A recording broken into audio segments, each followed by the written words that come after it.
আজকে আমরা চলে এসেছি আমাদেরই এক স্টুডেন্টের মানে বানানো বাগানে। সে আমাদেরকে দেখাতে এসেছিল যে এখানে সে কি কি চাষ করে। আমরা স্কুল থেকে যেহেতু এসেছিলাম, তো সব স্টুডেন্টদের বাড়ি আমরা ঘুরে ঘুরে যাচ্ছিলাম, কারণ পরীক্ষার পরে অনেকটা দিন হয়ে গেছে তাদের সাথে দেখা হয় না, তার জন্য আমরা তাদের সাথে দেখা করতে এসেছি। সবার বাড়ি তো যাওয়া সম্ভব হয়নি, কিছু কিছু যাদের বাড়ি চেনাশোনা এবং রাস্তার ধারে ধারে তাদের বাড়ি আসা হয়েছিল। যারা হলো বনগাঁ থেকে দেখছো তারা সবাইপুর নামে একটা জায়গায় অবশ্যই চেনো, সেখানেই আমরা গেছিলাম। তো আমরা সব টিচার্সরা মিলে স্টুডেন্টদের বাড়ি এক এক করে এসেছি। এই যে হলো তাজিম মোল্লা, এ হলো খুব কিউট একটা ছেলে। ও সব সময় সব টিচারদেরই বলে যে স্যার ম্যাম আসবেন প্লিজ আমাদের বাড়ি। তো ওর আশাটা এবার পূরণ করে দিলাম। এদের এখানে একটা মেলা হয় যেটা হলো খাই খাই মেলা, সেই মেলাতে আমাদের আসার কথা ছিল, কিন্তু সেই টাইমে আমাদের স্কুলে যেহেতু পরীক্ষা হচ্ছিলো সেই কারণে আসাটা সম্ভব হয়নি। তো আমাদের পরীক্ষা শেষ হওয়ার পরে আমরা এখানে এসেছি। তা ও যেমন খুশি হয়েছে, ওদের ফ্যামিলির লোকও সবাই তেমনই খুশি হয়েছে। তারপরে আরেকটা স্টুডেন্টদের বাড়ি চলে এসেছি, এর নাম হলো দীপায়ন, ক্লাস 1-এ পড়ে।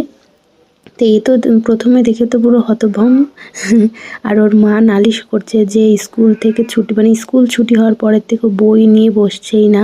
তা আমাদের স্যার আবার ওকে একটু বুঝিয়ে নিল যে না, পড়তে হবে, পড়াটাই হলো আগে, তারপরে তুমি খেলাধুলো যা ইচ্ছা তাই করো, আর স্কুল তো আছেই অবশ্যই। তারপরে চলে এসেছিলাম আরেকটা বাড়িতে, এর নাম হলো বাপন, এ হলো ক্লাস 2-তে পড়ে। এর ছোট ভাই হয়েছে, দেখতে পাচ্ছ। দাদা কতটা স্নেহ ভরে তার ভাইকে কোলে নিয়ে বসে রয়েছে। সেই সুন্দর মুহূর্তটা, সেই সুন্দর মোমেন্টসটা তোমাদের সামনে তুলে ধরলাম।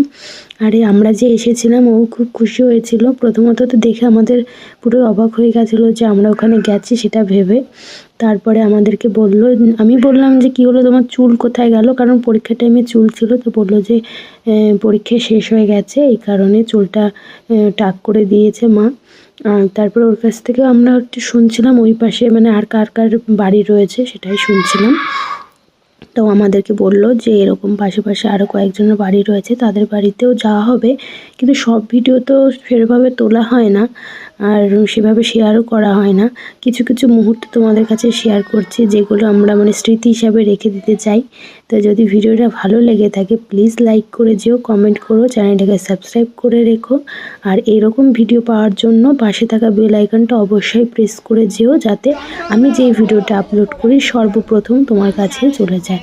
আর আমি তো জানি তোমরা আমার চ্যানেলটাকে সাবস্ক্রাইব করে দিয়েছো এবং লাইকটাও করে দিয়েছো। আর সবাই আশা করি ভালো থাকবে, আর আমরাও অনেকই ভালো থাকবো। দেখা হচ্ছে পরের ব্লগে। আজকের মতো এই পর্যন্ত, টাটা।